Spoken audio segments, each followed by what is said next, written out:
3 years ago today, I declared public health emergency of international concern over the global spread of COVID-19, the highest level of alarm under the international health regulations, and for the moment, the only level of alarm. As you know, on Friday, the emergency committee met to consider whether that remains the case. The committee has advised me that, in its view, COVID-19 remains a global health emergency, and I agree. As we enter the 4th year of the pandemic, there is no doubt we're in a far better situation now than we were a year ago, when the Omicron wave was at its peak. But since the beginning of December, weekly reported deaths have been rising. In the past 8 weeks, more than 170,000 people have lost their lives to COVID-19. And that's just the reported deaths. We know the actual number is much higher. We can't control the virus, but we can do more to address the vulnerabilities in populations and health systems. We remain hopeful that in the coming year, the world will transition to a new phase in which we reduce hospitalizations and deaths to the lowest possible level, and health systems are able to manage COVID-19 in an integrated and sustainable way. At the Executive Board last year, I laid out 5 priorities for the coming 5 years as we work together to reinvigorate progress towards the 13th General Program of Work, the triple billion targets, and the health-related SDGs. Those priorities have since crystallized into what we're calling the 5 Ps: promoting, providing, protecting, powering, and performing for health. First, promoting health by addressing the root cause of disease, which is essential for achieving our target of seeing the 1 billion more people enjoying better health and well-being. On tobacco control, we reached our target last year to support 100 million tobacco users to quit, but there are still an estimated 600 million users who want to quit and need our support. On trans fat, we have seen an almost 5-fold increase in the number of people protected by WHO recommended policies on the use of industrially produced trans fat, from 550 million people to 2.6 billion in just 4 years. The second priority is providing health by reorienting health systems towards primary health care, which is essential for reaching our target to see 1 billion more people benefiting from universal health coverage. Last year, we supported dozens of member states to restore essential health services disrupted during the pandemic, including for routine immunization, where we saw the largest sustained decline in childhood vaccination in 30 years. As a result, 25 million children missed out on life-saving vaccinations, and catching up is now one of our highest priorities.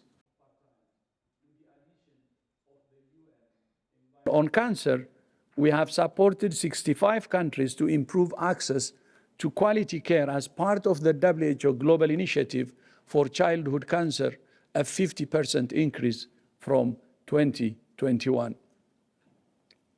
This year, we plan to provide medicines for all children with cancer in 6 countries with the goal of reaching 50 countries by 2027. On communicable diseases, the COVID-19 pandemic was a severe setback.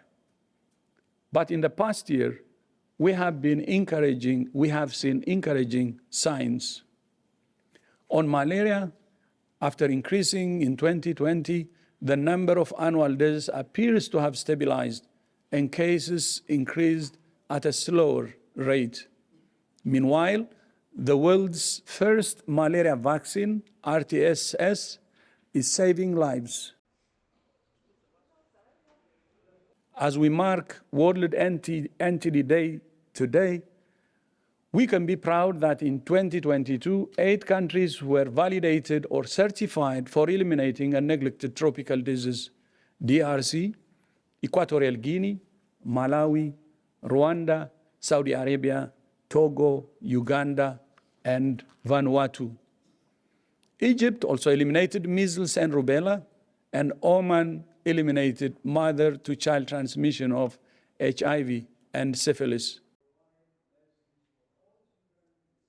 The third priority is to protect health by strengthening the global architecture for health emergency preparedness, response, and resilience. In 2022, WHO responded to 72 graded emergencies across all regions, including 3 public health emergencies of international concern: outbreaks of Ebola and cholera, conflicts in Ethiopia, Syria, Ukraine, and Yemen, and humanitarian crisis in the Greater Horn of Africa, the Sahel, and much more.